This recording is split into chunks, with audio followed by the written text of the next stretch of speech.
বাবার বাড়ি থেকে কি নিয়ে আসলাম তাই আপনাদের সাথে একটু শেয়ার করতেছি। কি মানে এখানে হচ্ছে সবজি দেখা যায়, এগুলোকে মৌসি বলে বা দুন্দুল বলে এগুলা। তারপরে একটু কচু শাক আছে, তো এগুলো একটু আপনাদের সাথে শেয়ার করতেছি। তারপরে এটার সাথে আরও অনেক কিছু আছে ভিডিওতে, সবাই সাথে থাকবেন আর স্কিপ না করে পুরো ভিডিওটা দেখবেন।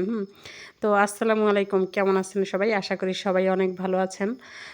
তো আমার ভিডিওটা সম্পূর্ণ দেখবেন, আর হচ্ছে যদি ভালো লাগে তাহলে একটা সাবস্ক্রাইব, একটা লাইক, একটা শেয়ার দিয়ে পাশে থাকবেন। ইনশাল্লাহ আমিও সবার পাশে আছি। তো এই যে এখানে হচ্ছে আমি এই যে কচু শাক কাইটা আনছি আর কি, কোলা যেটা বলে আর কি, বরিশালে মগো বরিশাল আর কি কোলা কই। তো কোলার থেকে এই যে কচু শাক কাইটা আনছি, আর এটা হচ্ছে যে দুন্দুল, আর ওইটা হয়েছে যে মৌসি বলে না, ওগুলা কিন্তু আমরা ভর্তাও খাই, ভাজিও খাই। তো এগুলো আর কি কাইটা আনলাম। তো ভাবলাম একটু ভিডিওতে শেয়ার করি এগুলো আপনাদের সাথে। তো এর জন্য এগুলো আমি কাইটা নিয়ে সুন্দর করে আর কি ওই যে কুইটা কেটে তারপরে ব্যাগের মধ্যে নিলাম। যাই হোক, এই যে এখানে কিন্তু ওই যে তাল আছে না, তালের শ্বাস বা তালের আঠি বা তালের বিচি, যে যেটা বলে আর কি। তো সেইগুলো আমার মা হয়েছে ওই যে তালের দিনে তাল আর কি খাইয়ে তারপরে এই বিচিগুলো মাটির নিচে রাইখা দিয়েছিল। সেখানে কিন্তু এই যে গজ হয়ে গেছে, গজ, ঠিক আছে। আমরা কিন্তু এটাকে তালের গজ বলি। তো সেইগুলো আমি খুব সুন্দর করে, যে অনেক বছর পরে খাইলাম আর কি, অনেক বছর পরে। তো আমার দ্বারা কিন্তু খুবই মজা লাগে এই খাবারটা। তো আসলে মজার কি অনেকে বলতে পারেন, কিন্তু আছে অনেক সময় অনেক মানে ফালানো জিনিস বা এরকম ধরনের জিনিসগুলো মজা লাগে।